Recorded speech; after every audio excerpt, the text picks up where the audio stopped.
How are you? What's up, Dave? Hi. And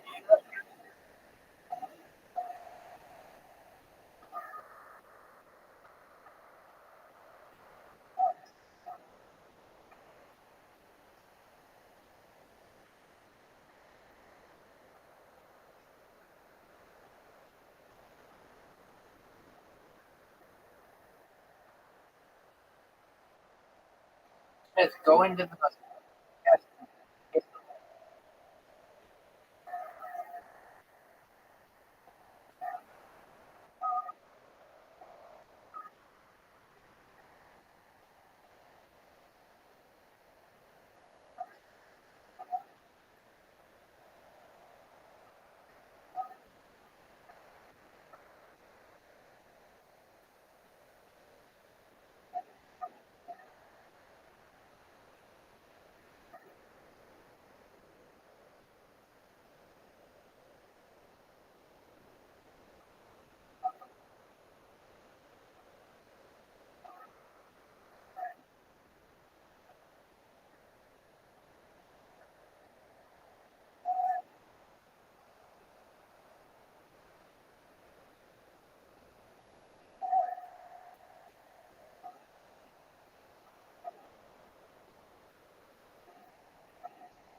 Hello, everybody. Today's topic is a little bit.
I think it's too late for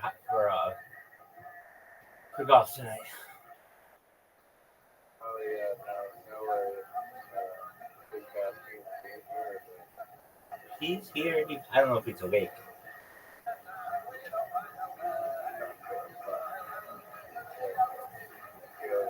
How are you? You missed some fucking valuable mini golf. Dog, yesterday, dog, oh my. Remember yesterday when I was like, dude, no more questions? That motherfucker asked me questions for 3 fucking hours. It was like, dog, please, I'm good, man. Like, I had to say that like 50 times. And I've never gotten to this point, where I just didn't talk anymore. I just was like, stop. He just asked me every fucking question. Every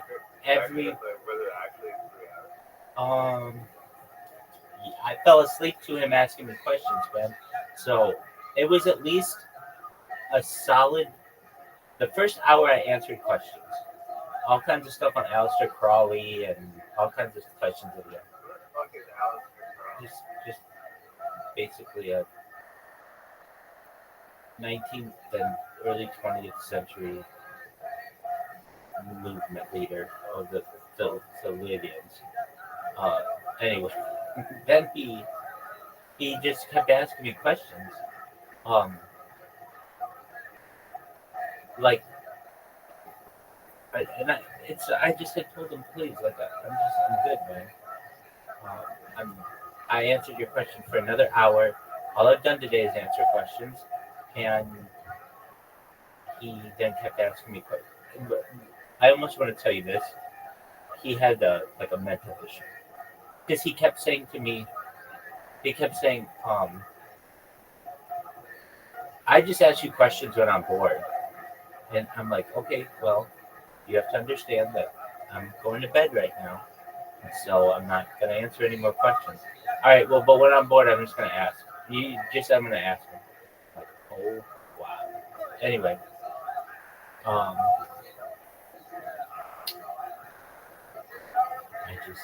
I normally don't mind questions, but sometimes I need a break. And yesterday was this guy just did overload. I'm telling you, I fell asleep to him just asking questions. And he just like did not listen to you at all. The second he joined, he's like, "Do I have a question?" I'm actually answered questions today. Really tired. Please come back another time. But he just did not go fun. Then I tried to help and intervene, and I was like, "Yo, go to the AMA." Exactly. Type them in there. 100%. He did not. But then I think I guess the problem with you is that you're too nice. If it was me in my life, I'd be like, dude, fuck off right now, go fucking live in a bus for the next 50 years. Right, exactly.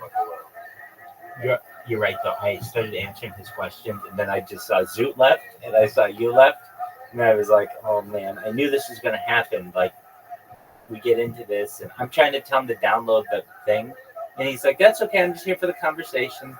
I'm like, I know. Anyway, it was that. Yeah, well, I did my best. You're exactly right. That's what that was. And he just came in and was just like, well, he asked me all these questions, and then he got to the point where he was being pretty rude. He started using some language that I wouldn't normally tolerate in here. However, I didn't want him to know I could hear him, so I just let him say whatever he wanted. Like, this is what happened. He kept asking me a question and kept asking me a question and kept asking me questions and kept asking me a question, and I kept answering them, and I kept saying, okay, now this is the last one. Really, I just need to focus. I'm gonna try to upload the remainder of this video, and I'm gonna then get to bed. So I really appreciate you being here. Any questions that you have, I will answer them. Just let me answer them tomorrow. I told him I have like 500 have like 500 stick streamers that I need to like pull their hair out a little bit. 100%. 100%. And so he's like, yeah, no, I know. Okay. So I'm just going to keep asking you questions until I'm bored. And when you're telling somebody that, you're basically saying, like, I don't care about you. I just care about myself and my own entertainment. And so I said to him, I politely answered as many questions as I'm really going to. And I want you to know that I really appreciate you being here. And I'm going to turn on this lecture. And he's like, oh, okay. And then he continued to ask, continue to ask. So I just started not listening. Like, it's pretty loud when people, not super loud when people talk. The Joe Rogan. Tony and Joey Diaz all at the same time. Oh, man. Yeah, exactly. And so I was just playing that, and he's like, can you hear me? And then somebody else came in here, and they're like, I think you can hear us. And then multiple people are asking me questions, and I'm like, guys, it's like 1:00, and I've literally answered questions for like an hour today. Then I uploaded a video of me with the answering all the questions, and then I've just been answering other questions in here from other people. And all I want to do, I just want to tell them, all I want to do is just play mini golf with my friends and not have to. Here's the thing: when people ask me questions, I don't play golf as well. I don't play mini golf as well because I'm not fucking focused on it. I'm focused on whatever their answer is or whatever I'm trying to communicate to them. And I know I don't play as well. So anyway, this guy, he asked me so many questions though.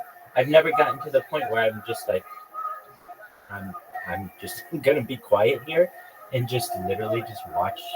I came over to my computer and I turned it down because it would just be quiet for like 15 seconds, and then he'd be like,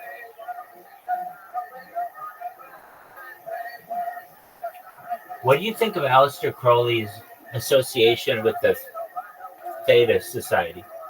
And I answered this question 2 hours ago when I told you that essentially he started it. And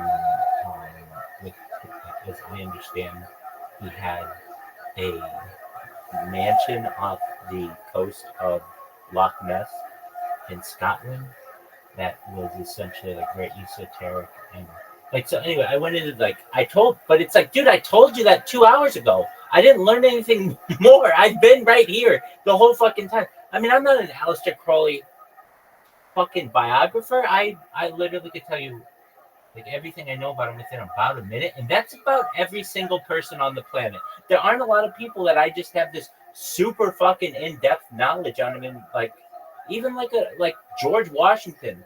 I could talk about George Washington for like a minute, and then then after that we're gonna have to like do some research together about or like find specifics about him because I just have a limited knowledge. Anyway, the amount of questions that I just kept getting peppered with was like by one person. It was like, oh, this is a new record, and yeah. So I've got another interview tomorrow or today, I guess, at 10 p.m. Pacific.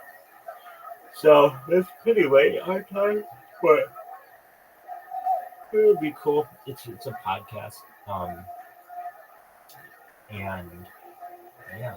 So I don't really know what he's going to ask me, but usually podcasts aren't too bad.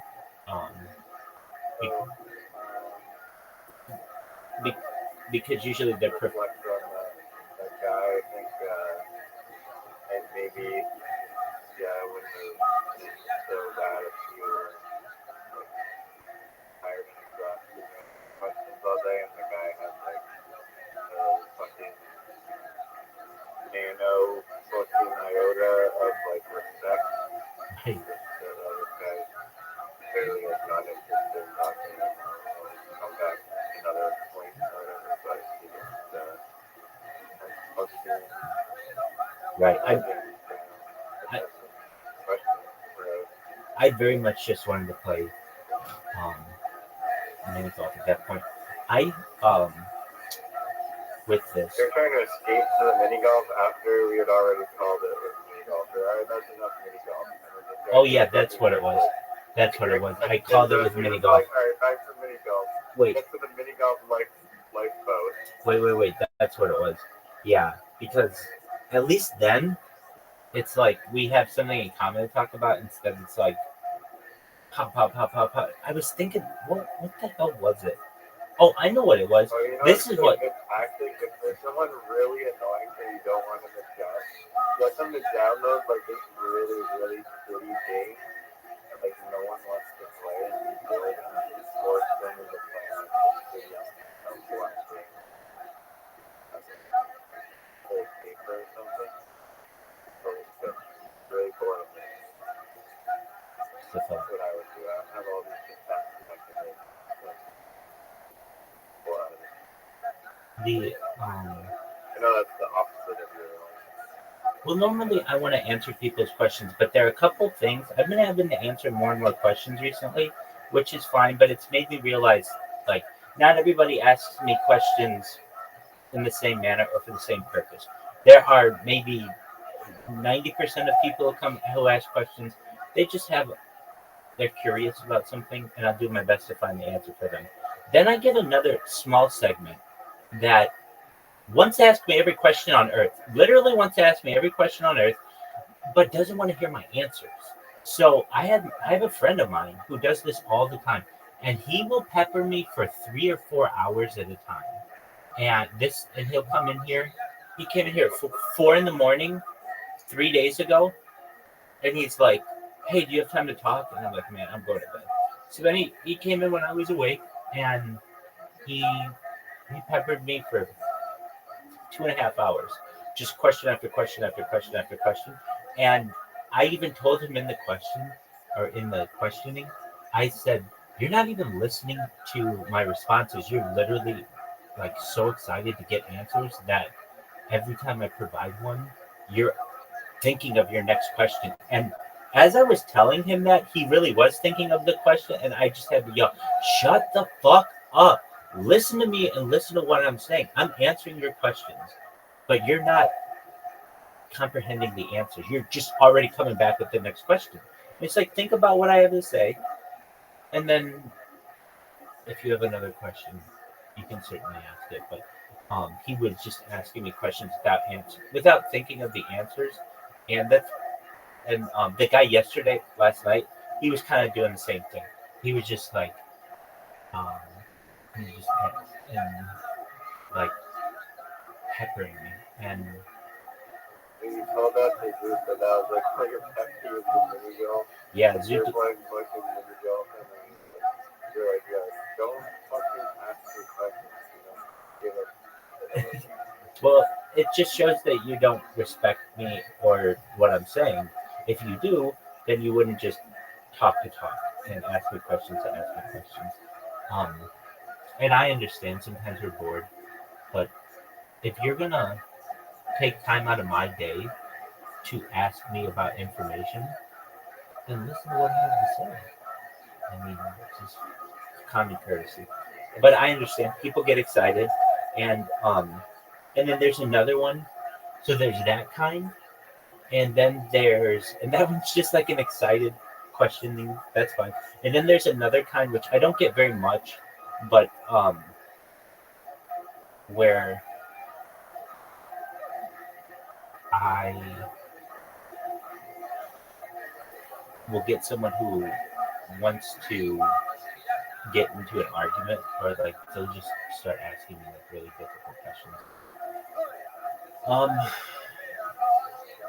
Like Why are you rich?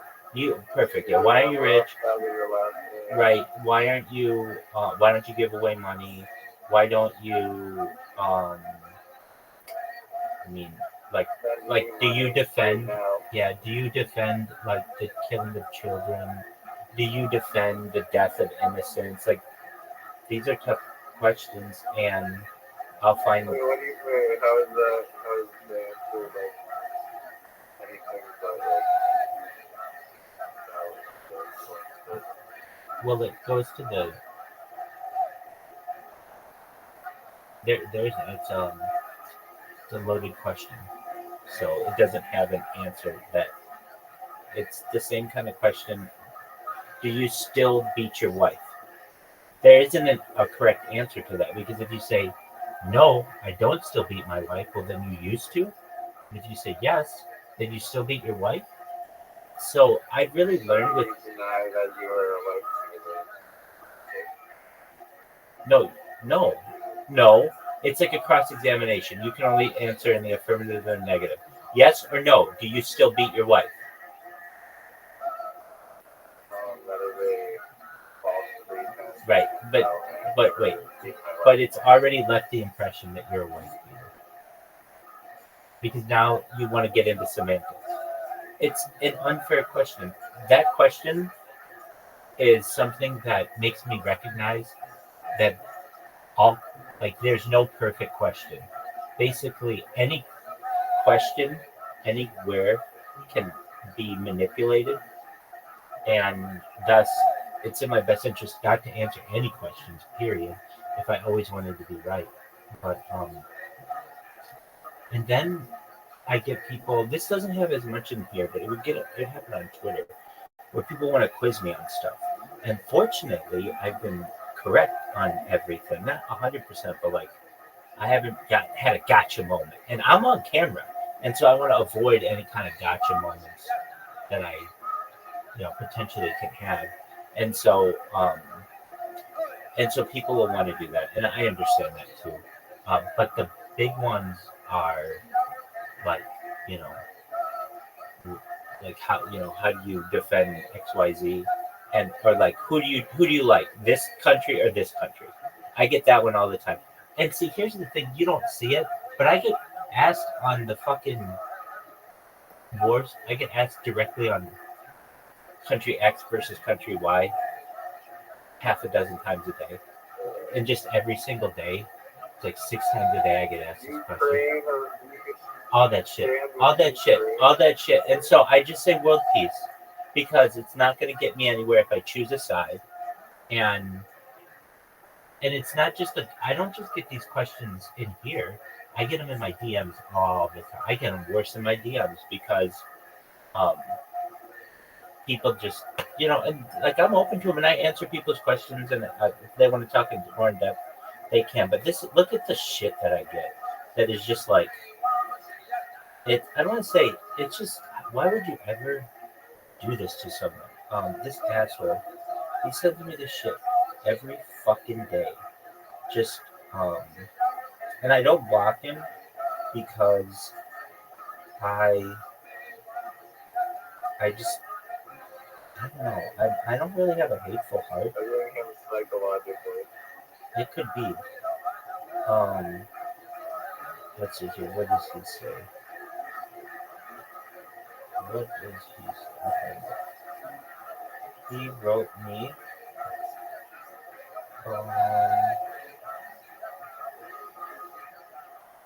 I sent him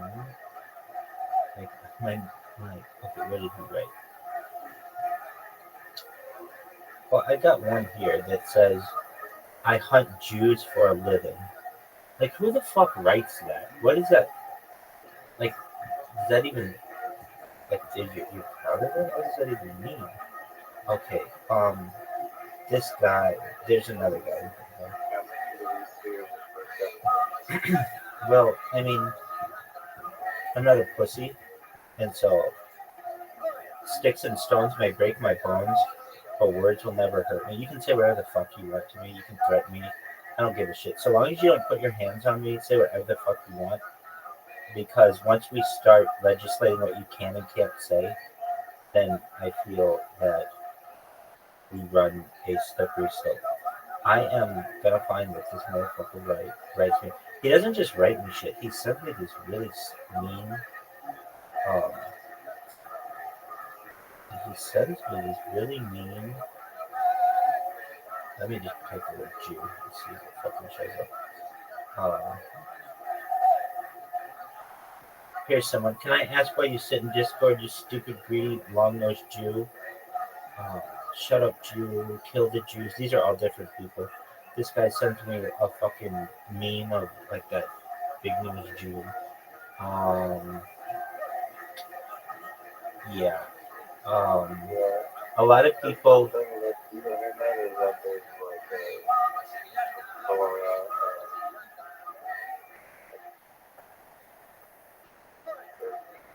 Right. Um, you don't feed them, then they'll probably stop. yeah, I mean, Downright. I don't usually respond, but well, no, I mean, yeah, I don't. Except the way that I respond is by spamming them back with all my shit. So, there's this one guy. Where the fuck is he? Follow me on Kick.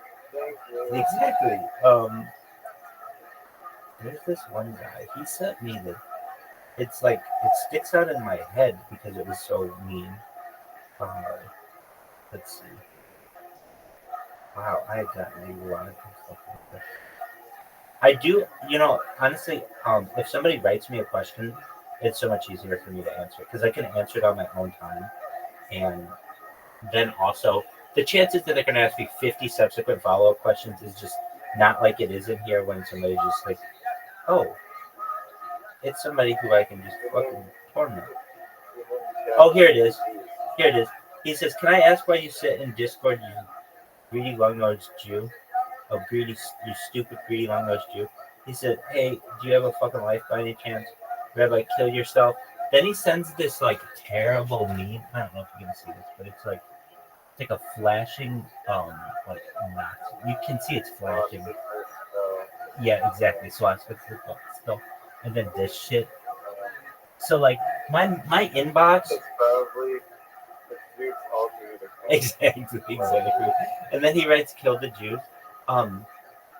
So there he is. Zoo, you motherfucker, dude. You talk too much in that fucking Twitter space. I was gonna plug the coin. I was gonna fucking plug my interview. But no, you and Jehan get to fucking jerking each other off. Literally 30 minutes of you guys blabbing later. I had to fucking leave. I was up ready to talk. But I will say, I will say this, Zoo, what you had to say was pretty good, so I'm not going to give you too much more shit about it. Zoo, how do you like, we're approaching an all-time high. Do you like that? I need to accumulate more, but like my thing, I'm working on my own project on Sui, and then I know you plugged it. You plugged it. Kangaroo coin. Yeah, Kangarooni. Oh, it's Kangarooni. I thought it was Kangaroo coin. Blockchain comes up. It's Kangarooni. It's not Kangaroo coin. That's Kangarooni. All right, are you ready to get your cookies kicked, your ass kicked? Kangarooni to the moon. It's going to be one of the biggest of the blockchain. I think you'll probably have a token as well. I think you'll probably have a token. I think it'd be pretty big. Zoo. I mean, Riser, you want to play? Zoo, you want to play? Riser, do you want to play? Yes, sir. All right, just one moment. Oh. I mean, there's a few people who will launch a token that do well on blockchain, and I think Rabbi, you'll be one of them. If you have a token, it'll be popular. And I also think Bitcoin Obama will have a very popular token. I agree with both of those statements. Because we're personalities in Web3. Riser, did you get my invite? I'll be there one day. Yeah, I'm in agreement with you. Basically, anybody who's a little bit of a personality in Web3 could have a very successful coin.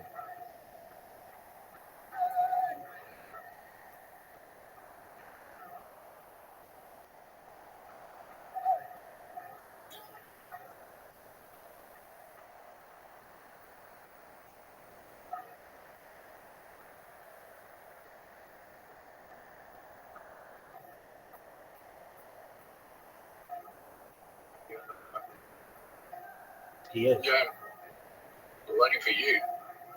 He's good. He had a good. Perfect shot. Perfect shot. It's not perfect, but it's good.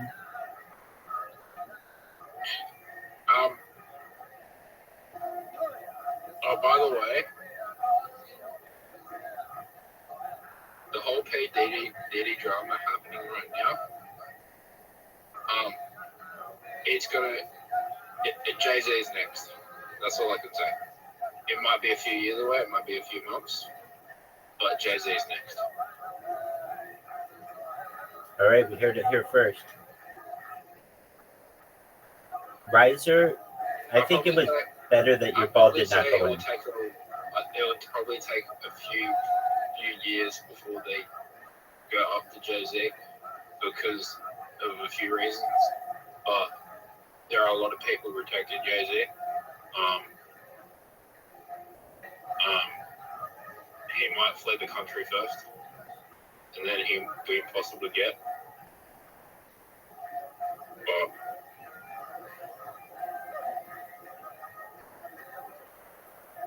Wow, this is an interesting shot. This is an interesting fucking shot. Oh, no way. Maybe that's the best strategy is just going crazy in there. Water bomb. Watch this water bomb. you know, the best strategy in this one is just to take it slowly. Oh, that was bad. That was bad. Way too hard. Giving him a free shot. Bad. Oh, I'm really fortunate he went in the water. Yes.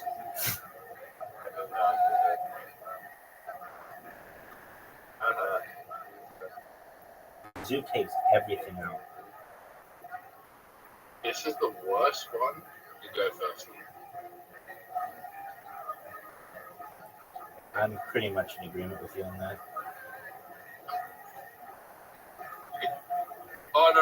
There is one that is worse. In the Halloween ones? No. Ooh, that wasn't the shot. He has a good angle.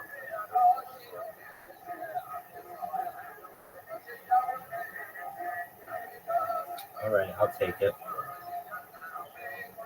This is a difficult shot. Could not hit that skeleton. Oh, I thought he was going to do it.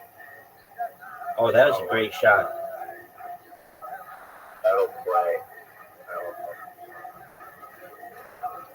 Hit my ball. That's perfect.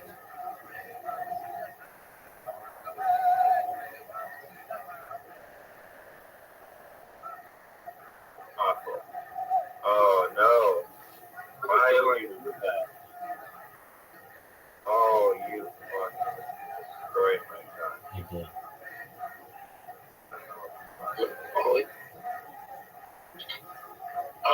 I wanted to ask you something. Ooh, that was nice. Oh, perfect. That was really nice. With mine uploading technology, can you upload a mind of a dead body? That's what I wanted to ask you. Yeah, No, you'll still be shitty at mini golf. No.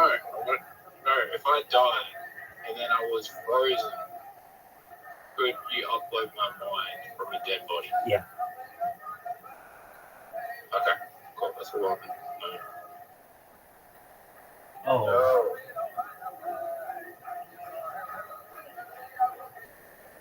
Yes. All I can say is yes. Oh, wow. Are we all going to tie on the hole?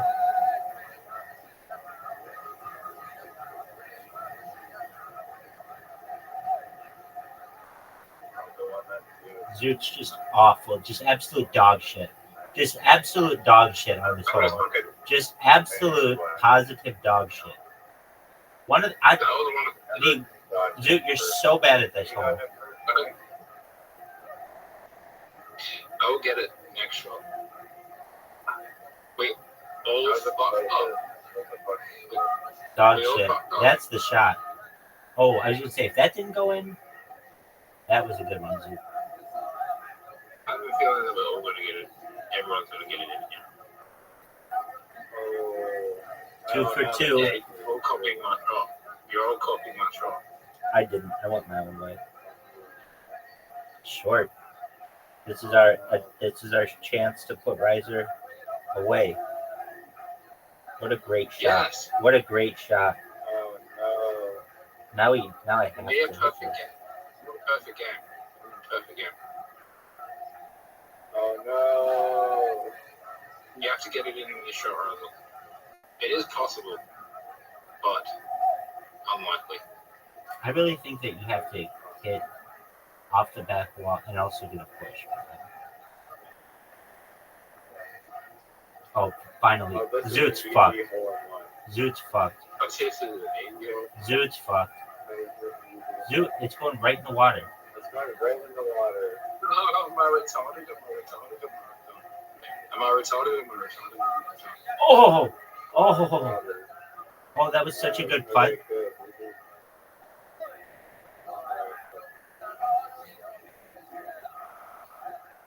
Get in there. You guys all fucked up.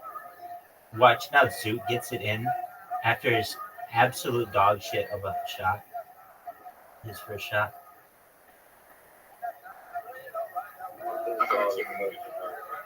Dog, what the fuck?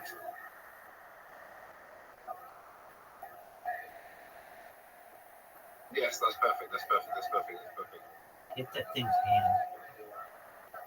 What? Okay. Oh, wow. I'm not going to have any points. I have to make this. You can get it. You can get it. Get it. Yes, near perfect as well. Oh. That kept me in the game. I fucked up. I couldn't find a perfect game.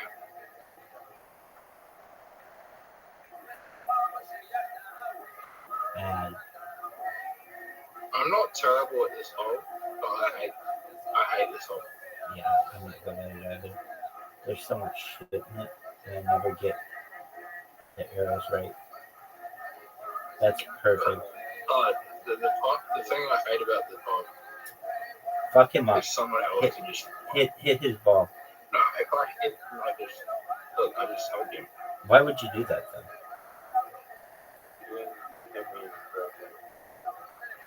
Like you have a massive advantage, and you just help him in.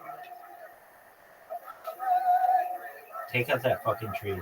The good news is, Rabbi, you did take out the trees, which make it easier, and that was not that great of a shot.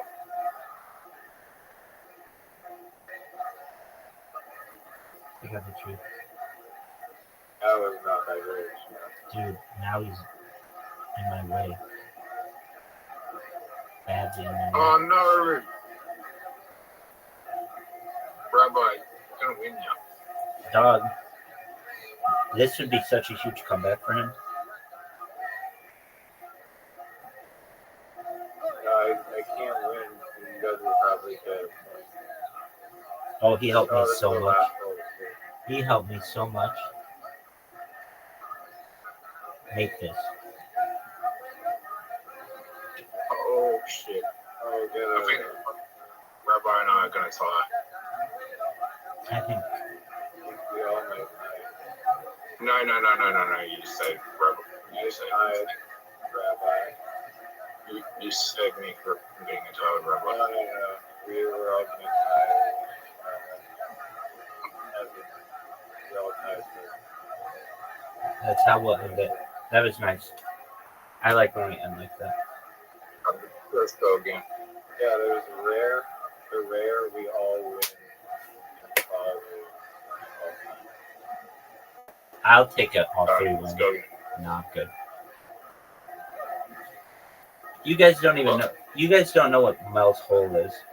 It's this thing I listen to all the fucking time. It's about a hole that is a never-ending hole. A hole that just keeps going down and down into the earth. And you can throw whatever you want down it, and it never would fill up. It would never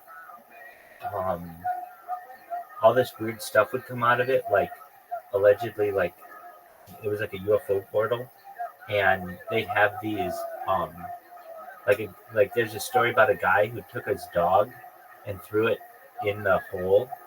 A dead dog. It was already a dead dog, and he threw it in the hole to bury it, and then the dog came back to life. All kinds of weird shit about this hole. Anyway, I would be really reluctant about it. It's like one of these huge urban legends. But there have been stories about these other holes that have been found, especially on native lands. Like one of the reasons why natives would pick a certain land would be because of some of the paranormal shit that would happen in them. But there's like these stories about these holes that are basically portals into the earth. Anyway, what else about this fucking thing was weird? Oh, so how deep was the hole? It was over 80,000 feet deep, which is like it's like 16 miles. It's really, really deep. Imagine that with a tape measure, or how did it measure? Great question. He did it with fishing lure. So he would just take like a fishing line. The guy was originally 80,000 kilometers of fishing line? no. It wasn't 80,000 kilometers, 80,000 feet. So it was, and there are 5,280 feet in a mile. So approximately like, hold on. It's going to be something like 16 miles.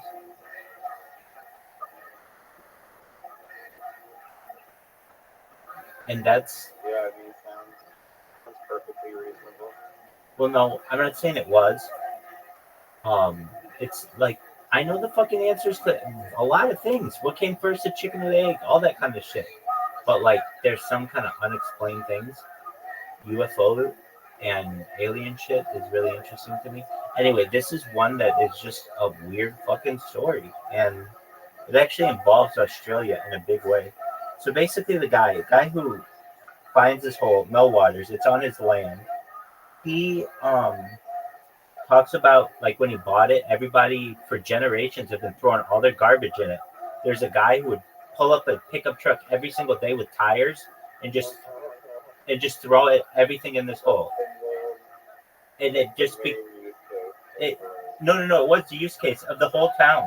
Everybody in town would throw their garbage down in this hole, and that was just that's why it's such an interesting. Actual like documentation of this happening.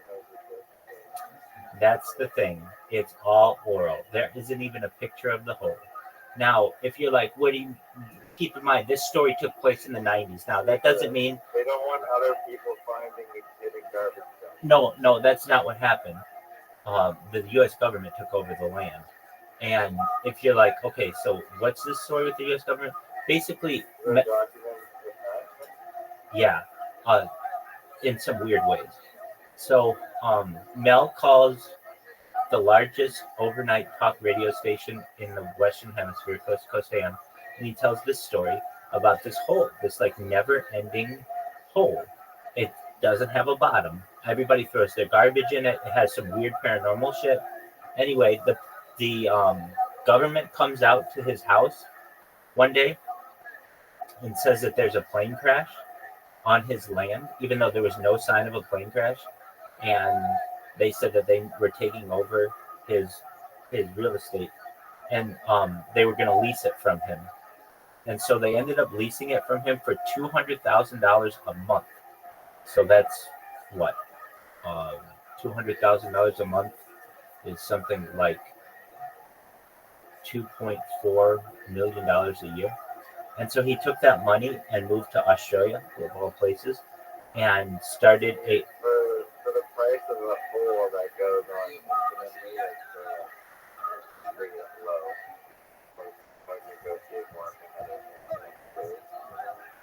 Well, I mean, it's the government. What are you going to do? They tell you, we saw a plane crash land here. We give you nothing for the land, or we'll lease it for $200,000 a month. So they end up leasing it for $200,000 a month, and then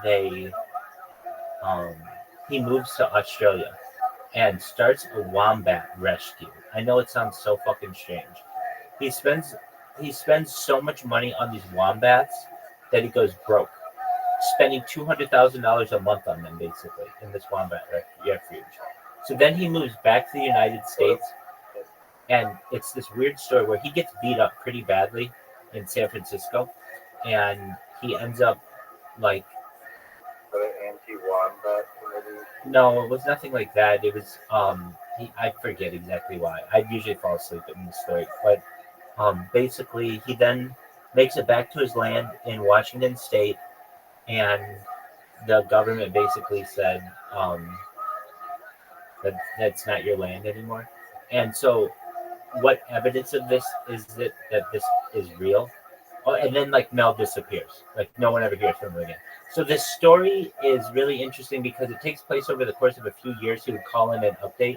And then another thing about it, before Google Maps, they had like satellite imagery, and Microsoft had one, but it wasn't like Google Maps. It wasn't nearly as good. It would just take like pictures of satellite images and kind of put them together. And so in the area where Mel owned this land, the government had blacked out that part of the map. So there was something weird going on, and it's not. And Mel couldn't have controlled that. Meaning, he's just like a little old man from like upstate Washington who's like a farmer kind of a guy. I mean, or he actually he wasn't a farmer. He was a deep sea fisherman. That's how he had access to such amount of line. So he lived near like Washington State, and he'd go deep sea fishing in the Pacific Northwest, and so he had a lot of familiarity with line and like deep sea line and like really heavy gauges and things. And he said that well, he, the host of the show inquires with the audience, and they take a look at the imagery that is on from space, and this was like in the late 90s. And you can see, I've seen pictures of what people see. It's just like a map that it would look like anything you would see on Google Earth, but with like big black squares taken out, and you don't know what the fuck is there.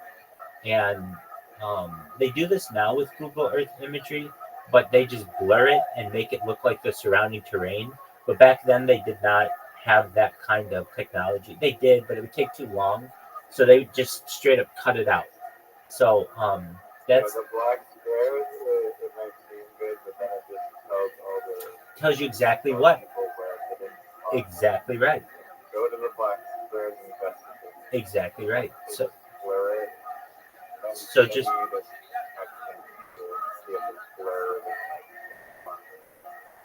exactly. So exactly. So and then at the end of this story, this I believe this native tribe, this Native American tribe, indigenous people tribe, contacted Mel to go visit their hole. That they had a hole in like northern Nevada that is like connected to their people, and that it was like a never-ending hole. Anyway, there's like the hollow earth theory and all of that. This does not go into that. This does not go into flat earth. This is just like an old man story from the 1990s that is just like an urban legend in America. And I mean, I've got my finger on the pulse of everything paranormal on this earth, and I know basically like most things what was a hoax and what was not, but this one I do not know. And like meaning I don't know if there are holes that exist on this earth that go into the earth for miles. And it'd be like a giant sinkhole. It was not that. It was truthfully what it sounded like is that it was somehow a portal for aliens to get to the center of the earth. Like a almost like a sewer hole that just like a manhole cover that they would just fly into. Now, if you think though that like, hey, these guys have the power to travel interdimensionally, don't you think they could turn on some kind of like switch and make their ship like invisible or like impenetrable to the ground around them? Yeah, all that stuff could be true. I don't know. But I do know that like some weird shit happening with this hole, and that perhaps there could be some truth to this. There are only a couple questions that I have still in my life. Like, I mean, like, I know aliens are real. Is there a God? God is energy. I'm okay with that. What happens when you die? That's a complicated one, but generally nothing. As I understand, at least people who have had near-death experiences, if you do, right before you end up becoming brain dead, there is apparently somehow that you go through every moment of your life like a movie exactly, and it's very vivid.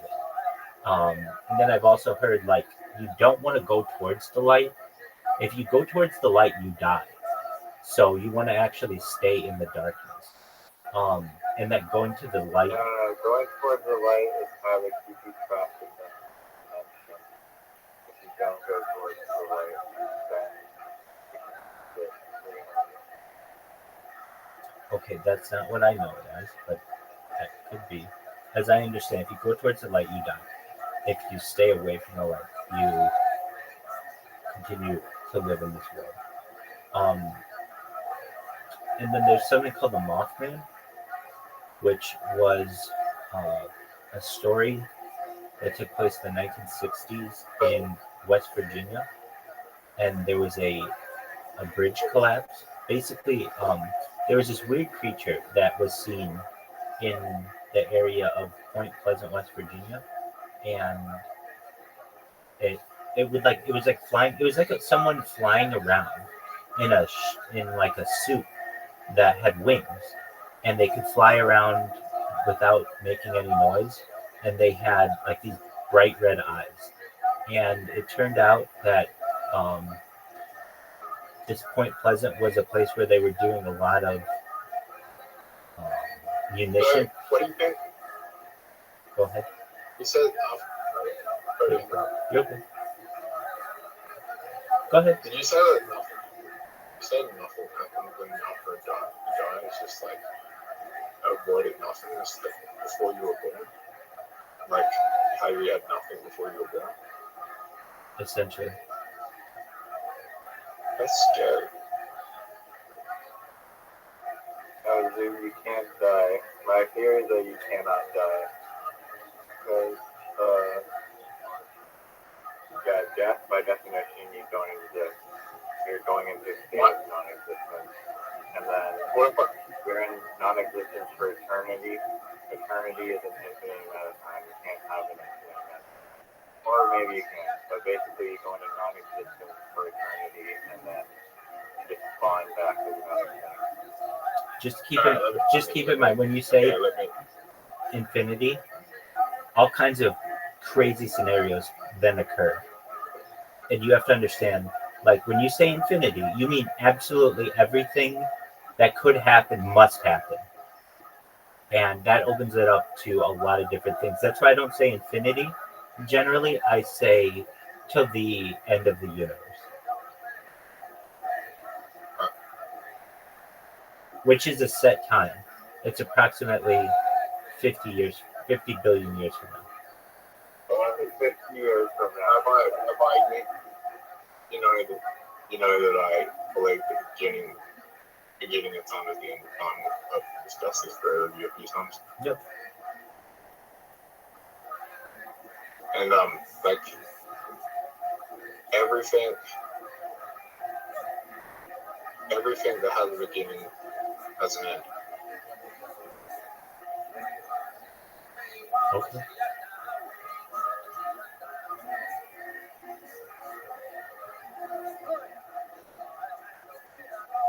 Sounds like a plan.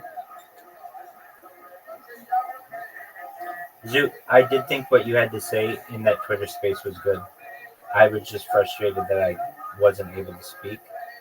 And that was just my own stubbornness. And I also didn't want to just come in and be a huge cheerleader and these people were like, who the fuck is this? You guys were already talking like pretty high level stuff. I would consider it quite newfie, to be honest with you. I don't know if Riser got that reference, but and because of that I wasn't gonna fuck it up. But yeah. And I heard you say that you got your Sproto PFP. I like how it's like you show your allegiance with your PFP. Like, yeah, I went back to the Sproto PFP. I hope everybody noticed that. And then you plugged your coin. That was pretty brilliant too. I heard you. I know what you were doing. And you got Kangaroo is a wallet. okay. Well, you said it. Okay. So the thing about Kangaroo is that I've been building a cult before Kangaroo launches. There are a few G tokens that have done that. And they're able to build a cult before they launch. Are Riser and I members of this cult? The Kangaroo cult? Yeah. I mean, you should know about Kangaroo if you've been in the Harry Potter run or something in your Telegram. Can we call ourselves Kangaroony Loonies? Yes. Excellent. I love it. I'm in. You can call it whatever you want. What do we call ourselves in Harry Potter? Don't we call ourselves Sprotos? But that doesn't really make sense to me. We're not Sprotos. That's a different thing. We're Harry Potter about H posers, I guess. That's not nearly as cool as Kangaroony Loonies. That's a good name. Okay, let me ask you a question. Right. Do you believe that the universe is expanding, or that you could go around the universe, this solar system, and come back from one direction? If I went in one direction, would I go for every direction? Like, I could go through the Earth and, like, just say I walk down the street, right? Mm-hmm. I walk down the street. At the end of the street, I can walk back to my house. I start at my house, and I can walk back. Mm-hmm.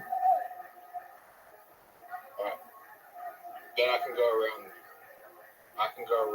the neighborhood, walk back, and then come to my house in another direction.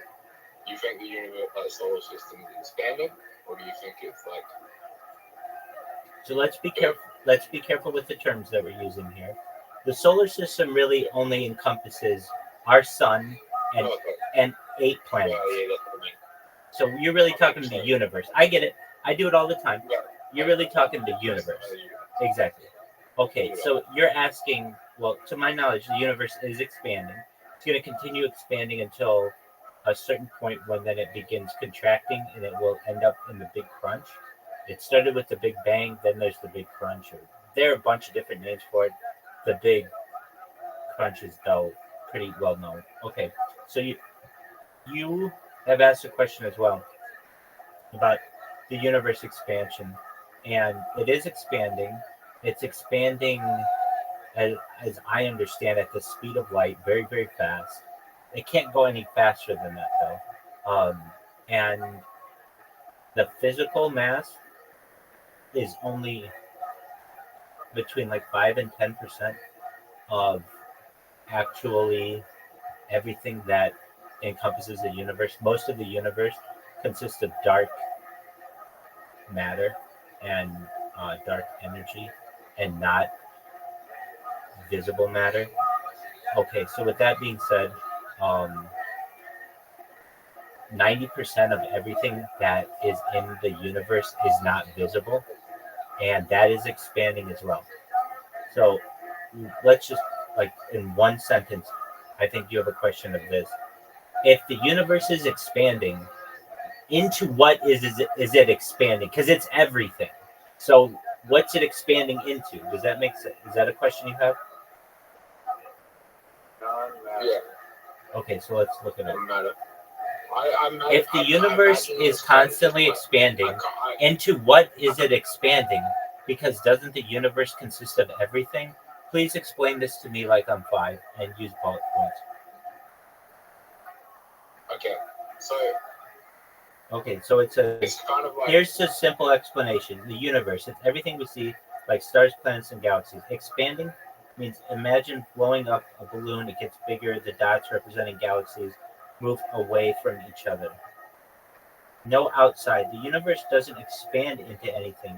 It's all there is. Think of the surface of the balloon. There's no outside space. Space itself, the space between everything is stretching, which is one of the things. Which is why things seem to move away from each other. So the universe is getting bigger, but there's nowhere it's expanding into. Actually, that makes complete fucking sense to me. That was fucking brilliant, ChatGPT. I've seen this before. What's on the other side? It says that the other side doesn't exist, but it doesn't know. But we're in a massive, we're basically in a massive balloon Yeah. that can just like keeps on stretching Yeah. until it pops. No, it does not pop. It never pops. It never pops. Then what it does is like when you blow up a balloon and then you let out all the air and it contracts. That's what it does. What if we're just in a giant balloon right now and like at a kid's birthday party and someone's gonna step up and say, Well, with the multiverse theory, not only could that be true, but it must be true. that would be scary. We're just in some alien balloon child fucking birthday. Blowing up the candles, they're like, Zulu 175, happy fucking birthday. The scary part is what if they are also in a balloon? Right? That's all that could be. And then they could be in a balloon, and they could be in a balloon. Until you get to one fucking alpha civilization that is not in a balloon, but they just blow up all the balloons. Balloon controllers. You fucking manufacture the balloon. Made it to the fucking.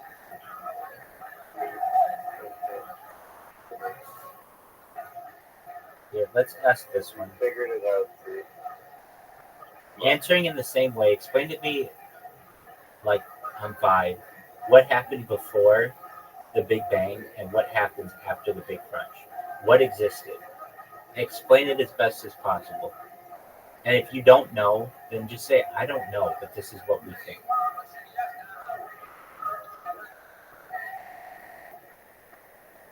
Okay, so before the Big Bang, nothingness. We think there was nothing at all, no space, time, or matter.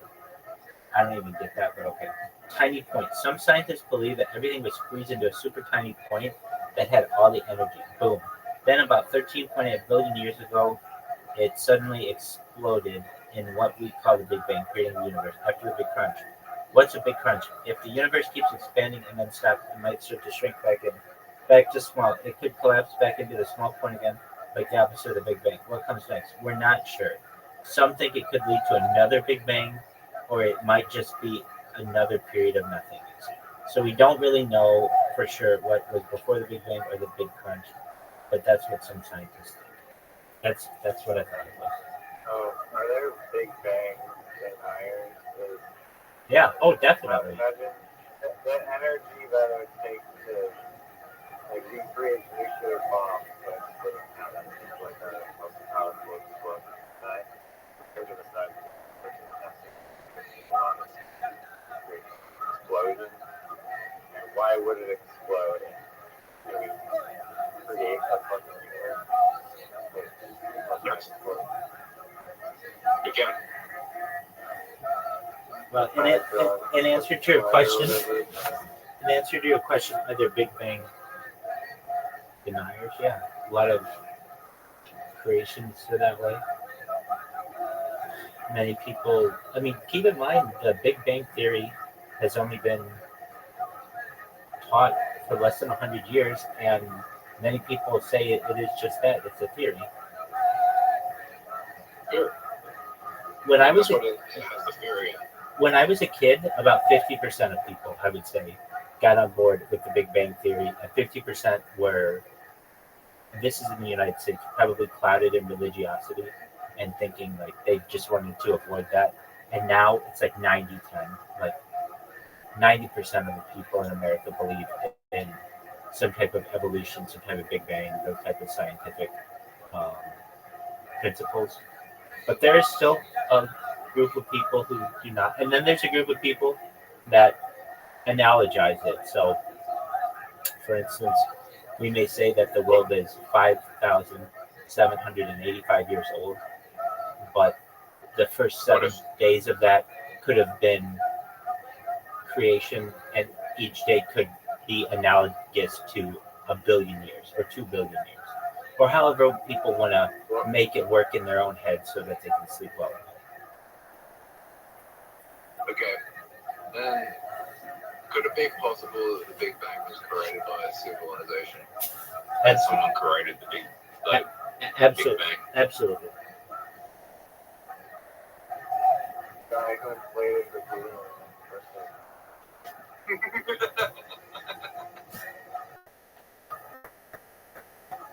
Dude, that's a fucking kangaroo-y fucking convention center.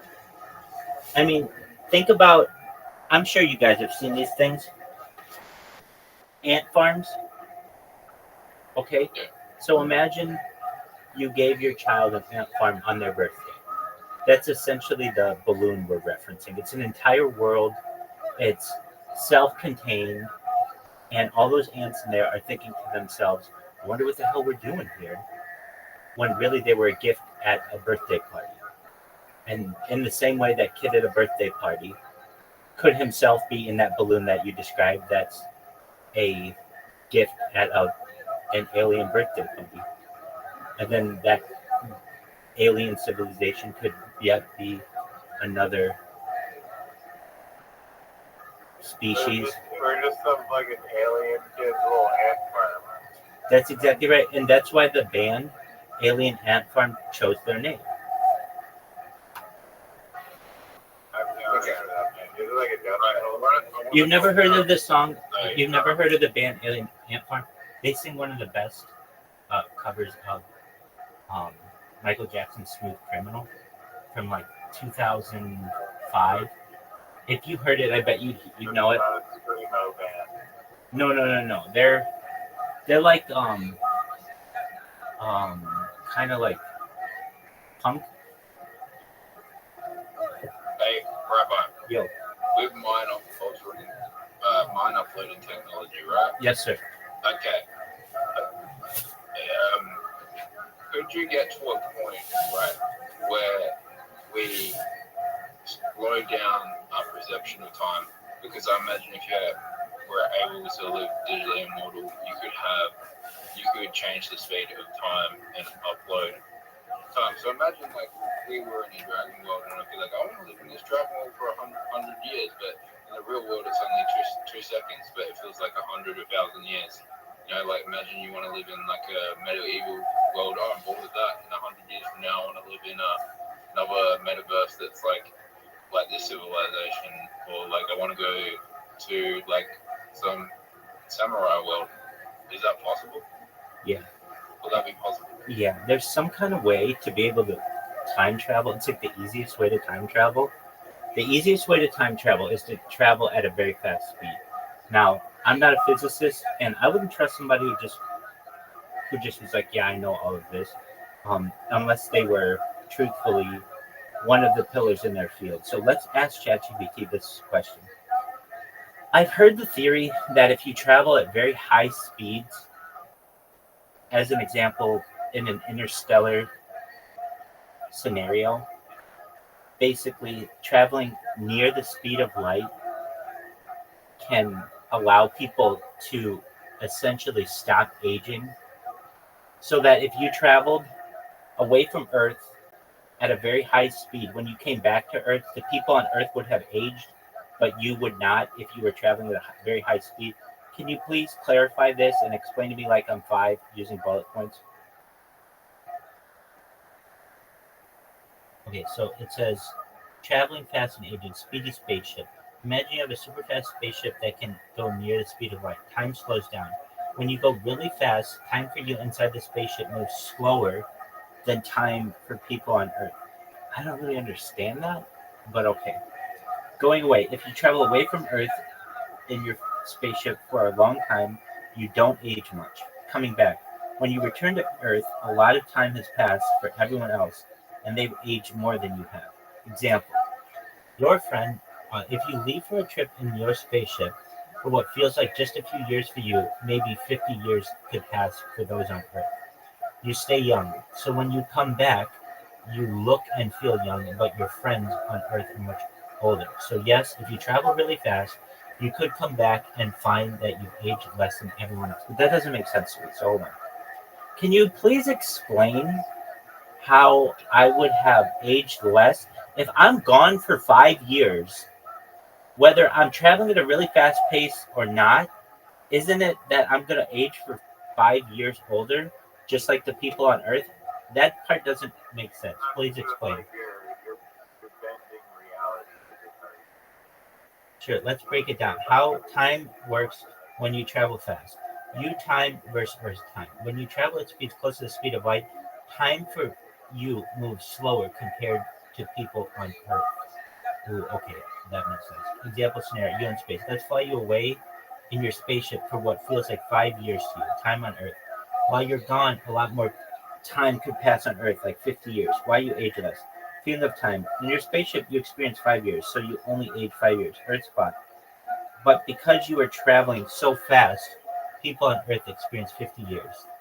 Summary: you age 5 years, Earth runs 50 years. So you age less because time for you slowed down while you were moving really fast.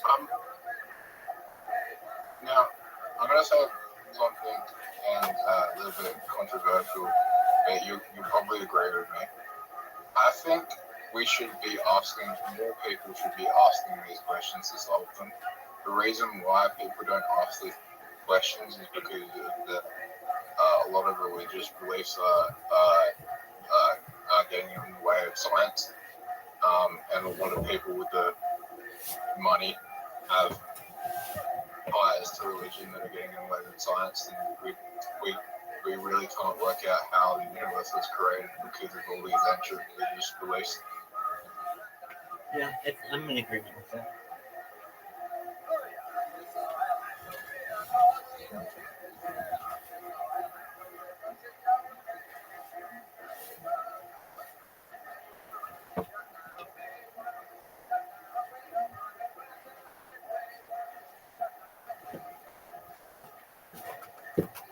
And then the problem would be also that we would have so many different answers to these questions that we would start multiple new religions and multiple new cults, which I think will happen.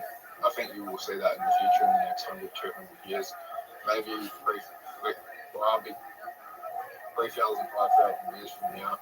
You know, the religions we have now could be completely obsolete, and we could have a new religions. And I am very surprised that we don't have more religions on the internet, like more people having like cult-based religions on the internet. I haven't seen it yet, but there will be a stage where there will be a very big religion that gets popular on the internet by someone.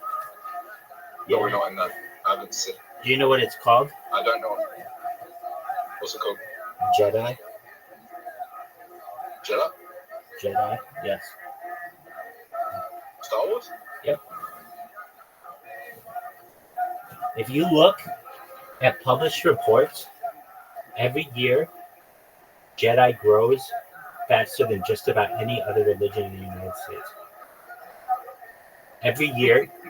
I know it's funny, but basically what I'm telling you is in 100 and 200 years, people will not give a flying fuck about the Bible, but they will care very, very deeply about the Star Wars compilation and Star Trek and that shit. That will become religious to people. I mean, a long time ago in a galaxy very far away, it was a long time ago. Right. And so, keep in mind the reason why the Bible even is at all, or was it all, had any type of authority is because the previous generation gave it authority, and the previous generation before that, and the previous generation before that. So there was all of this. Well, we have to do it because the people before us did it. But now we're of an age where communication is so much easier that, yeah, people can get into the Bible, but it just doesn't have enough content for them. But and to keep them nourished. 1,000 years ago, the Bible might be able to keep you more entertained, but in today's day, it absolutely does not. But you know what does? Star Wars movies, Star Wars characters, Star Wars merchandise. And so when I tell you that is a religion and it's a serious one, and don't make fun of it because it will be seen as very serious in the future. It's essentially what you're describing. It's an online internet. It was an internet meme, like, "Hey, we'll be Jedi," and then all of a sudden it's. I also think nostalgia. A lot of nostalgia will become very valuable, especially VHS tapes. And Star Wars will be some of the most valuable mint condition Star Wars VHS tapes will be one of the most valuable assets in the world, if not more valuable than Pokemon cards at the greatest rate. What do you say? I'm in agreement with you on that. Be right back, guys. I got another restroom. That's true. The nostalgia be huge. And one other thing, Zoot, exactly what you're saying, Yep. but it goes to Klaus Schwab. You will own nothing, and you will be happy. When you have VHS, you have it, and it's basically one of the last things you can own. You know what I'm saying? Also, video game. Exactly. Yes. Cartridges. Any kind of art. Nintendo 64. Absolutely. And 64, NES, Super NES, Atari, all of that stuff. Anything that you can own. Because the goal is in the future to make everybody stream everything, and you won't own it. If you can't pay your monthly bill, you're done. So that's why it's so important that this stuff remains archived, because you'll be able to play it as much as you want if you own it. I'll be right back. I have to go to the bathroom.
I just got a message from a streamer. His name's Ori, Ouri. I don't know what he wants, but I didn't tell Zoot. I'm doing God willing, I'll do a podcast tonight, 10 p.m. California time.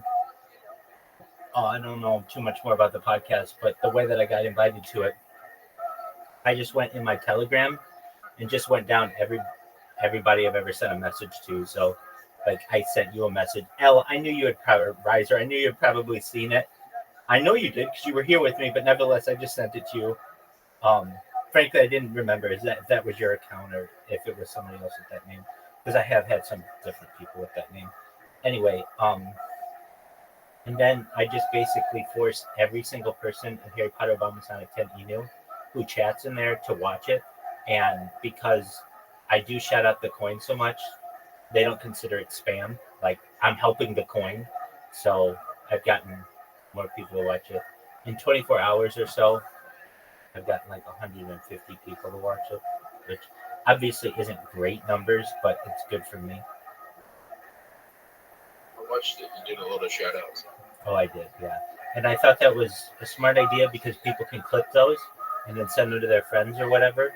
And it seems like it was a good idea because, like, Ori's one of the guys I shouted out, and he contacted me. So had I not shouted him out, I don't think he would have contacted me. There's going to be a lot. Yeah, you are growing fast. Thank you. You You heard him will when have a good. You will have a. The next year will be very good for you. I hope so. I'm going to make, if that's true, Zoot, I'm going to make it very good for you. I'm going to make it very good for Riser. I'm going to make it very good for Yoshi. I'm going to make it very good for you. They're going to have their own dog mansions. It's going to be amazing. They're going to have their own yacht parties on dog yacht parties. It's going to be amazing. I hope so. I hope it's a really great upcoming year. I keep telling myself that. I said that last year and I said it the year before, but I'm really grown in momentum. I mean, so that's good. And I mean, you just heard the way that guy came into the interview. He's like, well, a lot of people like you, which is not true. I mean, some do, but he's like, well, at least they know about you. Like, that's the thing. I was thinking about this. If this ends up working out, my strategy of sacrificing one platform to be able to spam it so that everybody knows about me on that platform will be seen as one of the smartest social media strategies in marketing history. Like, that would be the thing. Yeah. That would be the thing that separates me from any other streamer, because it's like the first time in global history where the person doesn't have to, even though they're not famous yet, they're famous enough that everybody knows them. It's a weird state that I'm in. Rice, you were going to say something? Adin Ross paid like $5 million to interview Bill Uzi. I don't know if that's true or not. Might have been $2 million. They paid like a few $1 million to interview Bill Uzi for like an hour or something.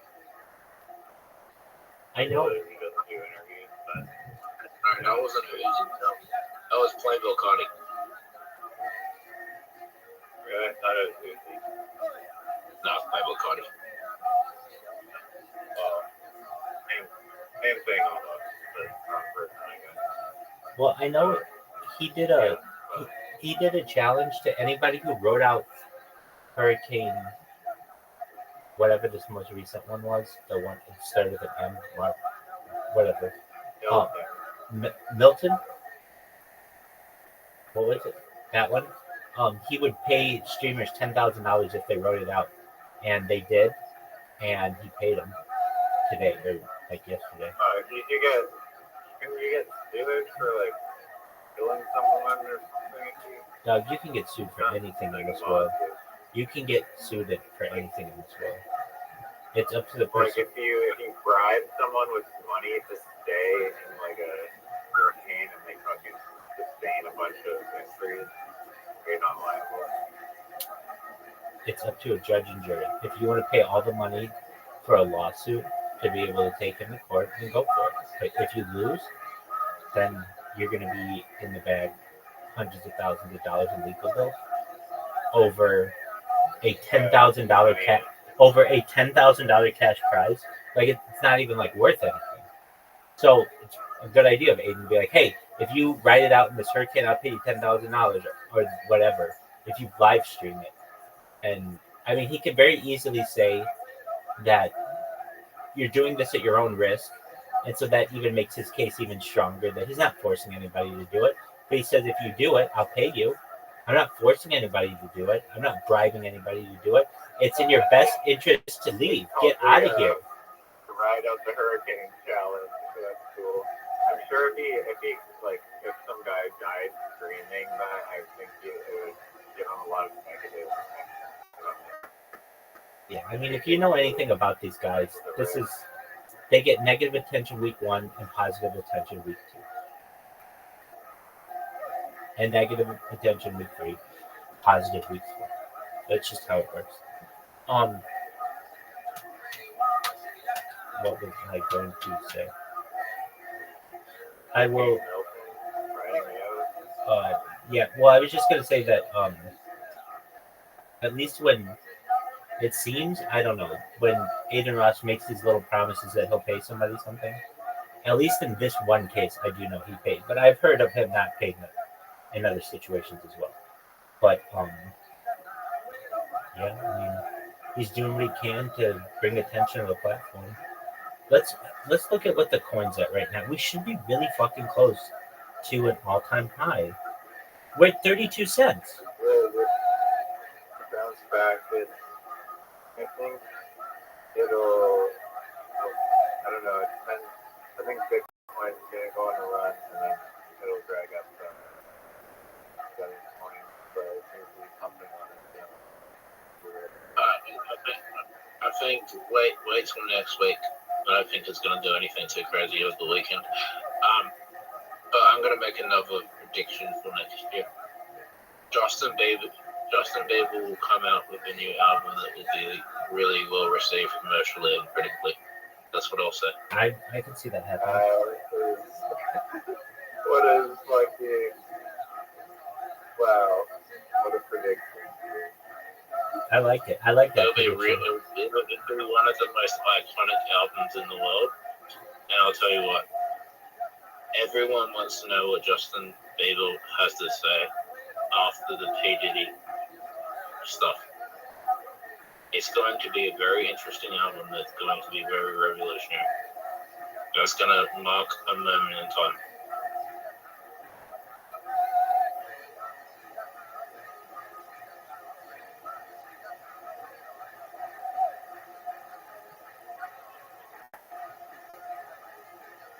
Alright, boys.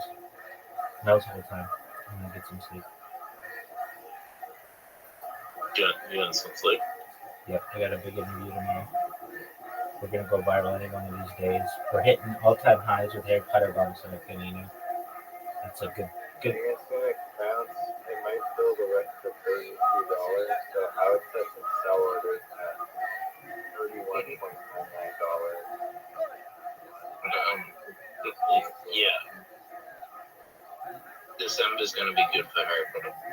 That's all I can say. Appreciated and valuable to us, so thanks for There's this fucking coin called PopSmack that's like 700 million market cap. It just came out of nowhere. What is it called? Never heard of PopSmack. Okay. I guess in the top 100. You watch once. There's also But a Dog's World has a market cap of $800 million. you watch once I go viral. I probably could just do this as any big celebrity, but I'll be a rainmaker for any coin ever. Like, I'll be the guy to go to and like, hey, you want to promote this coin?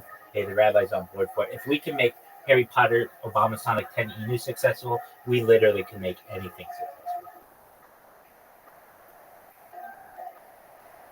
I think that would kind of tarnish a little bit the loyalty. Well, there's no one who's going to stay. There's no one who's going to stay. There's no one who's going to stay loyal to a single meme for their entire life. Impossible. It's stupid to. Why wouldn't you diversify yourself? I mean, I understand streaming and other, maybe get like a podcast pillow, maybe start streaming in Discord, but I think that you could abandon all the Harry Potter blankets and pillows, photos. I didn't say ever abandon it, but yeah, you're doing exactly what you said. You can always add to it and just be like, oh yeah, I'm fucking in whatever, Pip Pop pillows or Puff Penguins or whatever the fuck it is. But basically, like, it's almost like you're a music producer and you're a hit maker. Like one band comes in and you can make them a star because you made it big with your first fucking like if your first band is the Beatles, then basically any band that comes up to you after that, you're going to be able to have success with because you have the reputation that hey, this is the guy who essentially was there with the start of the Beatles. In the same way, Harry Potter Obama Sonic Penny New can be worth $1 million a coin, and eventually somebody's going to be like, hey, I want you to do the same thing with my coin that you did with Harry Potter Obama Sonic Penny New. And go, okay, well, all I have to do is fucking stream it, and you have to do the same thing. If you stream it for long enough, it'll bring enough attention to it. Yeah, I mean, that'd be an ideal job, I think. What do you do for a living? Coordinate living the same spot day after day after day. Except for no, the streams in the future will be more. Streams in the future will be everywhere in the world when I can afford them. Trust me. You don't think that I want to stream out in the sunshine and be able to drive fast cars? All I do all day is look at little punk kids, 19-year-old kids, driving Lamborghinis and McLarens and fucking them up. And I just say to myself, it's going to be you, just a little older. Just wait a little bit of time. But yeah, it's fucking... and you get envious when you just see people throwing around money like crazy. And you know that if somebody knew what you were doing, you could easily do that too. And so I just tell myself, I just be patient. And once it goes viral, then I can go to a Lamborghini dealership and say, I want one in every color.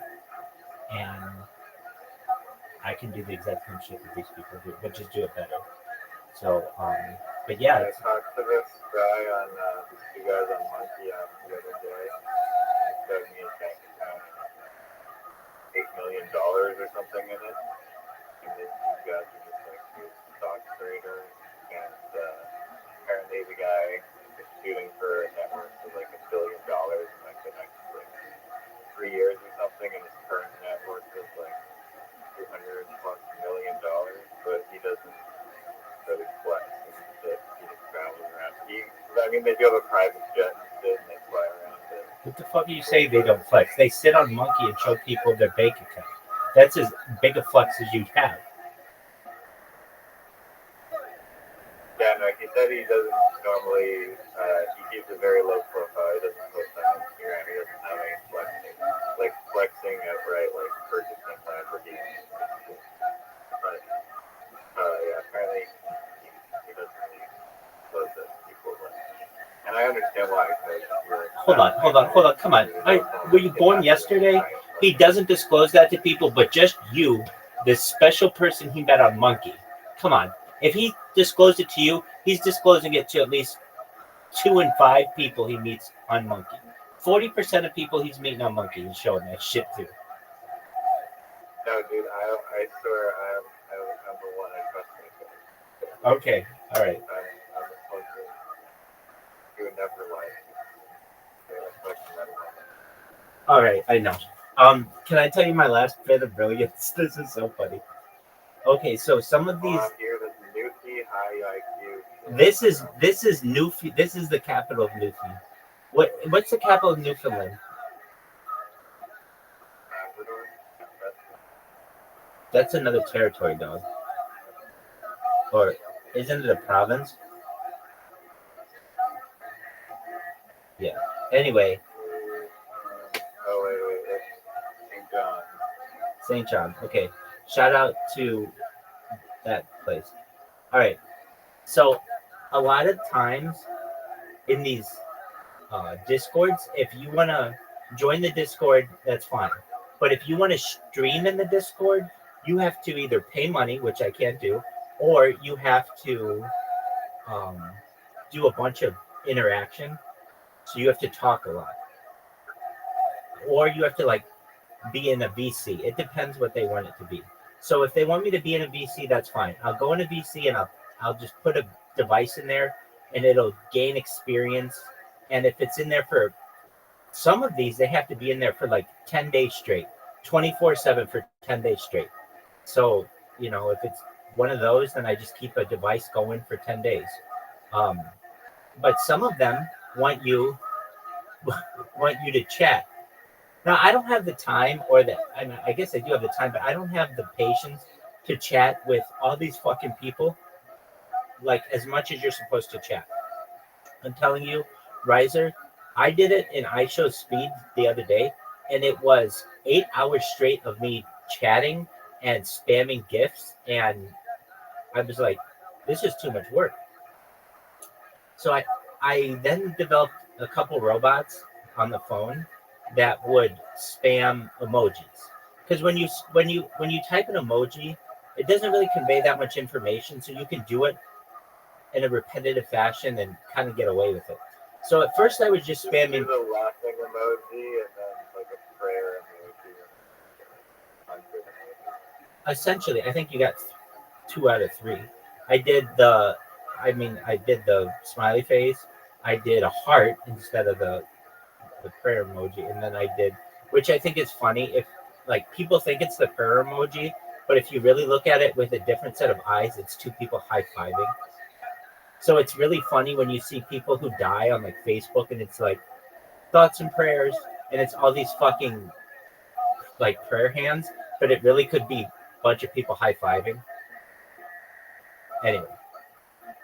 They would add in like a little like shockwave. Yeah, no, they would, but what if it was just you see, it looks like people fucking high-fiving.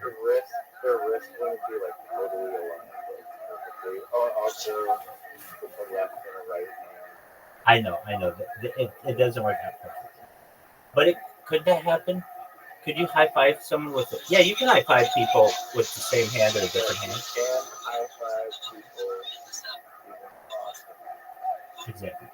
Anyway, so it's just another take on it. So if you ever see that, it's just kind of like.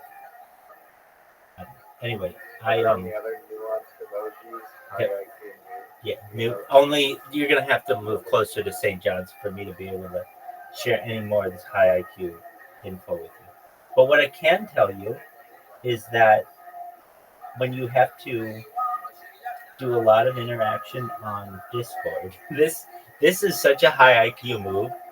Okay, so if I spam emojis, they just right away will mute you, and they'll be like, look, you're spamming, you can't do this.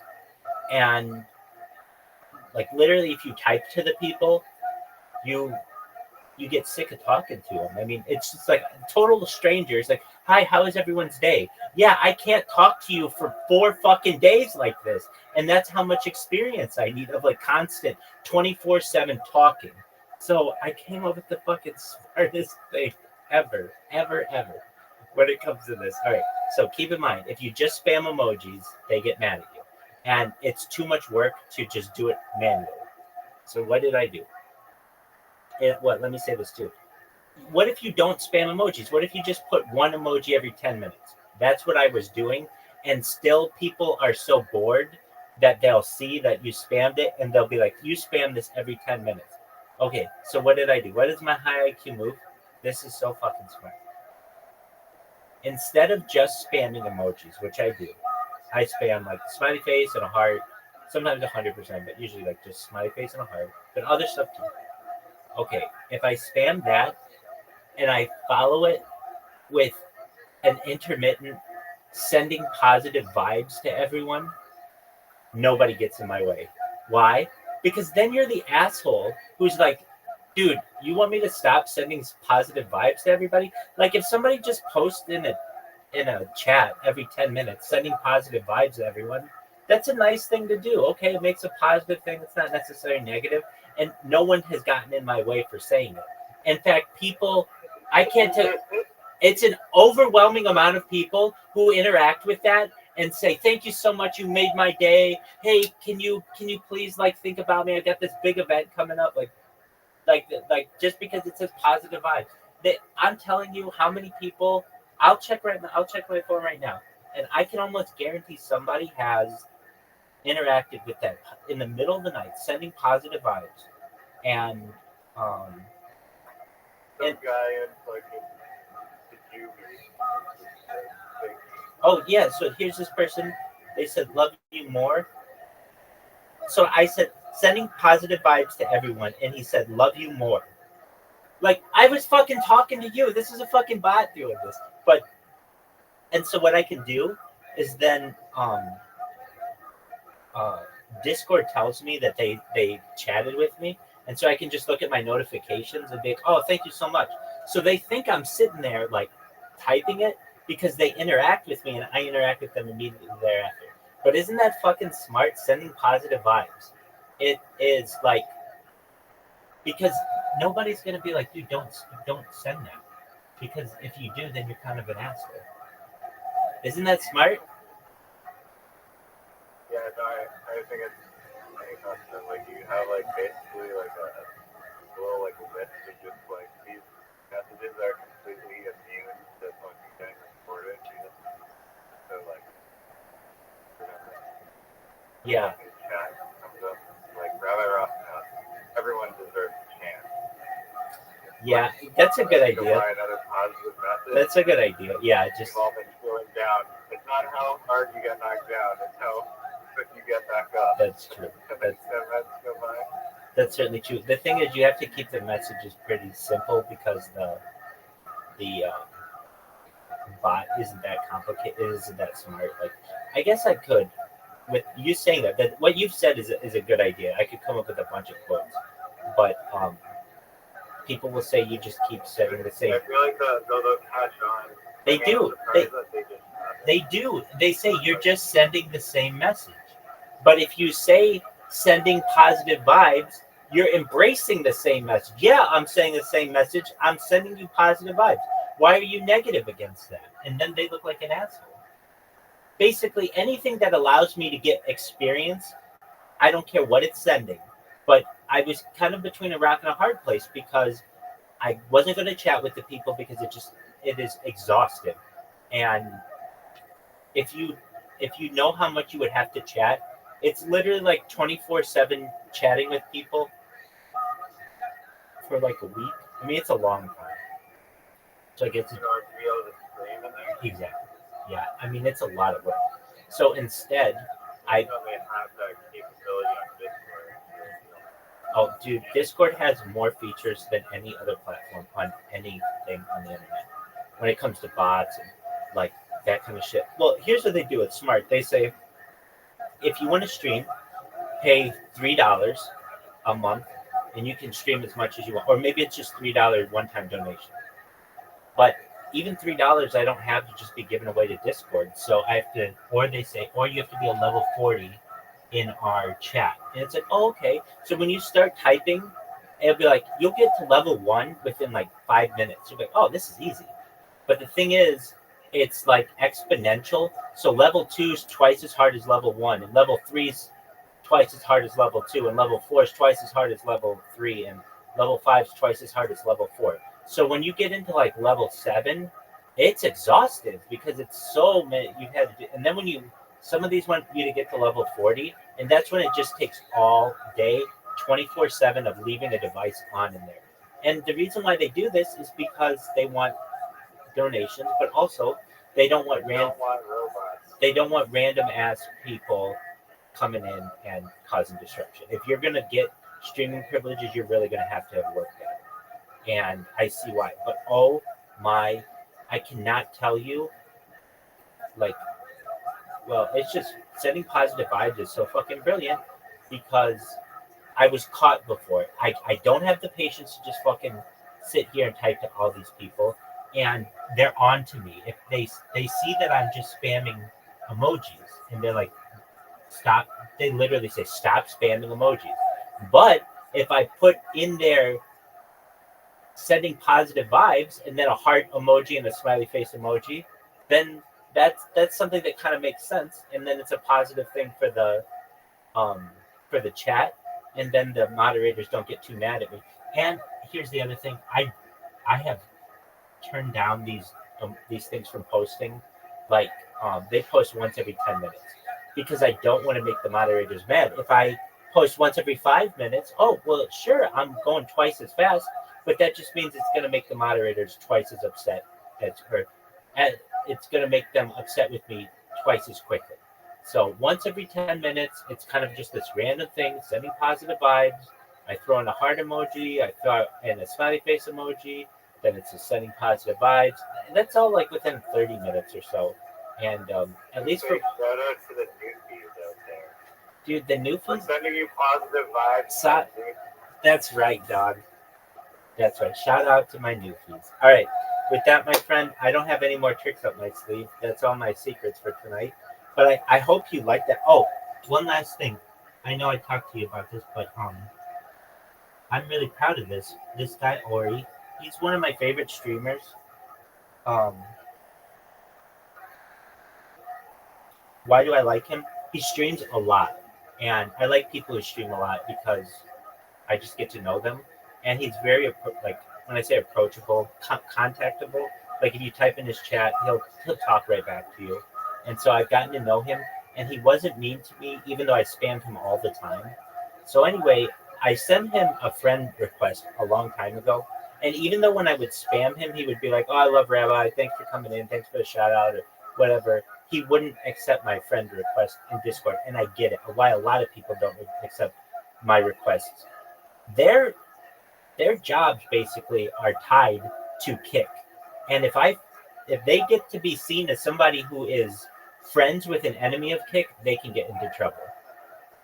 You're literally a Caribbean pirate. Like, That's right. dating people in Egypt, and then they don't want to be associated with the Somalian pirates. That's right. I'm the captain now. This is my thing. Exactly. But he accepted my friend request, which is cool, and he messaged me. So I don't know what he has to say or whatever, but that's cool. I mean, it's just the more and more people with whom I network, the better I think I'm going to be. And it's exciting. I can tell you. Why I chose speed out of like all the streamers? That's a really good question. I don't know. That's a really good question. Oh, how did that I come up? think he does have a big like trending He does. status He does. in mainstream media. He does. But I mean, there's still a bunch of people like there's this whole whack of people, but is there any particular reason? Or? That's an excellent question. How I even got into it. I think that I saw he wasn't streaming on Kick or anything, and I've never seen any of his streams. But I got to know his face because he has very big eyes. Have you ever noticed his eyes? They like pop out of his head almost. And so I think that's what made me like notice him. And then he was able to do like a forward flip, which kind of made me notice him as like a creator. But it wasn't like, to this day, it's kind of surprising to me that I'm in his Discord because I'm not, I don't do YouTubers, I do Kick people. So I would say this is what happened. I was looking for people's Discords. Yeah. And at one point, a couple weeks ago, I think I just was going into like big streamers' Discords, whether it was like Mr. Beast has a Discord, but nobody chats in it. And it's like too corporate. And some of these guys have like too corporate of Discords. But I show speeds. I saw that it had the ability to stream in there.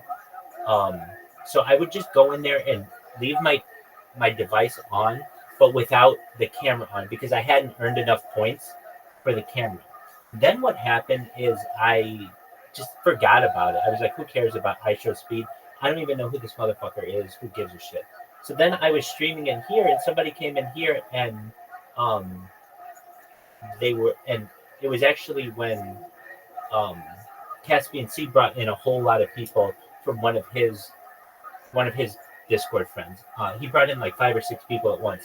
And at the same time, one of the people who saw me at I Show Speed just randomly came in here. So I started asking people, how'd you find out about me or whatever. And one of these guys is like, I saw you in I Show Speed's Discord. And I saw you in Aiden Ross's Discord. And I'm like, what in the hell's going on here? This guy's in a bunch of things. And so I started to get in here. And I was like, oh, okay. So once this person told me that they had seen me or like heard about me or saw me in I Show Speed's Discord, it told me that this was probably a good idea for me to work at whatever it took to get streaming privileges and then to be able to stream in there. So I've been streaming in there now for like a week. I'm the number one streamer of all time in the history of iShowSpeed, which you don't get anything for it, but I think that's pretty cool. Like, I'm the number one streamer in the history of Aiden Ross's Discord. I'm the number one streamer in the history of iShowSpeeds, and probably some others. I'm sure in Harry Potter, Obama Sonic Canteen, that one's easy. But to answer your question, I don't exactly know. There's no content. Yeah, I don't exactly know how it happened, but it did. And what's really interesting, they're the video. What's the word? There's a word. I gotta take yellow outside to see my weight. No. I'll let me finish it in 10 seconds. They're very finicky in there. They don't like me, but yet when I don't stream in there, they kind of they like that I stream in there because they say I keep the VC active. So with that, you have a wonderful night. Thank you for stopping in, and come back tomorrow night for the podcast. Okay. Have a good night. Take care, man. Peace. I really love your friendship. Take care, Riser. Shout out to Riser, everybody.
hosting these craft. Absolutely, again, thank you for all of us in the team here. Your time is greatly appreciated and valuable to us. So thanks once again. And one more other major announcement. Our good friend Seth Greenlaw over at Small Town Monsters has put together a Bigfoot-themed convention called Monster Fest. June 3rd.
His nephew, Graham, was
because it's not a secret. What the liars do is they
having issues with. And one of the problems he had was just in general traction. And for those of you who live out in the country or out in the west or whatever, you know that a lot of folks that have pickup trucks will put sandbags or some kind of weight in the bed to improve traction off-road or in bad weather.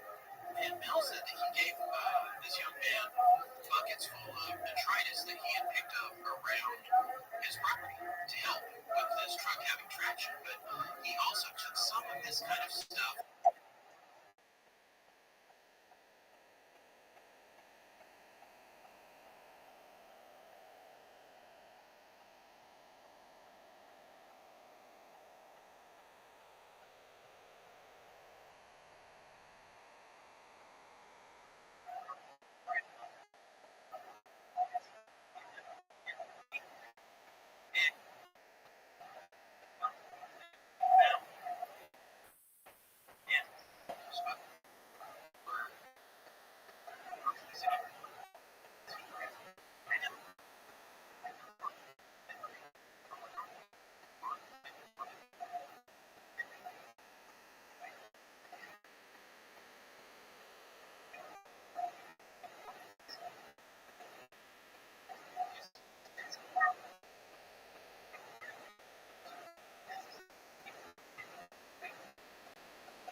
And the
have Christians would go through.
a tree in front of it. It was built in 1887 as a parsonage connected to a church.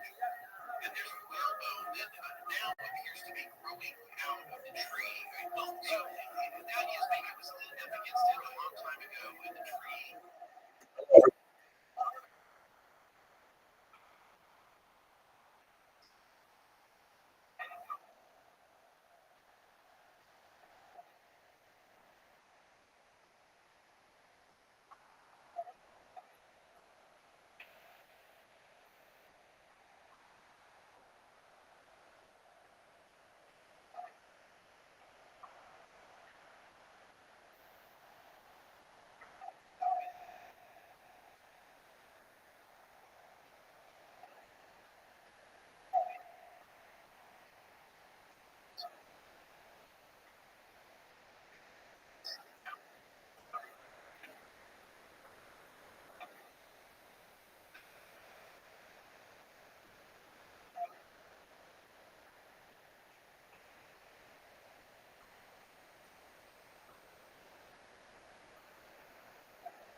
special done by Go TV News in San Diego.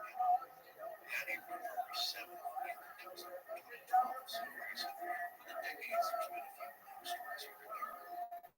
Usually so. But let's talk to one scientist who bothered to take a look at this. There was at least one geologist who was captivated by the story also. Enough to go try and check it out for himself. And this fellow is a well-respected Washington State geologist named Jack Powell.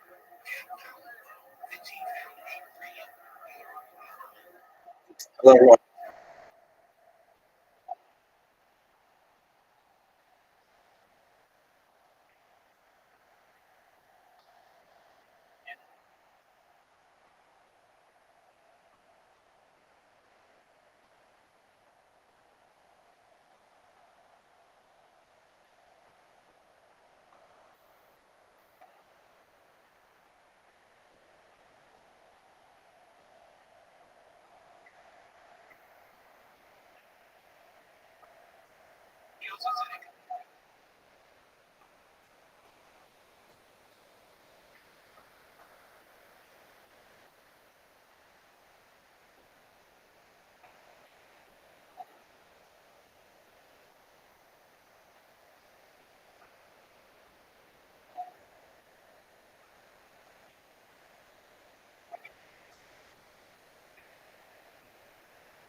Okay, they did have a very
tons by tons, which means that you know,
oh,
translation.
Like,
But okay.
door. Like that. Period.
Enough letter is probably. 。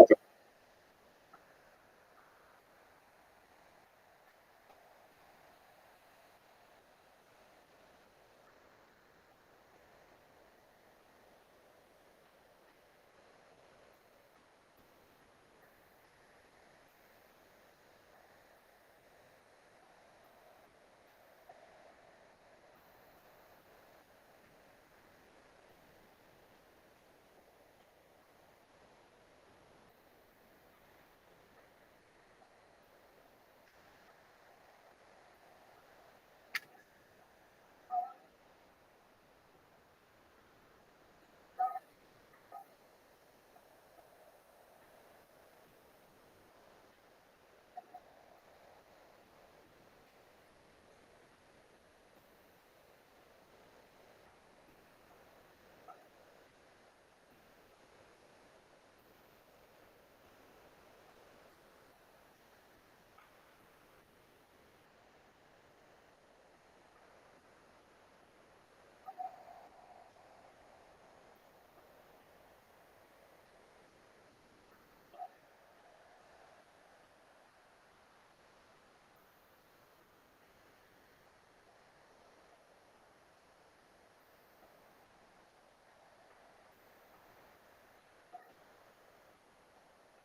use quick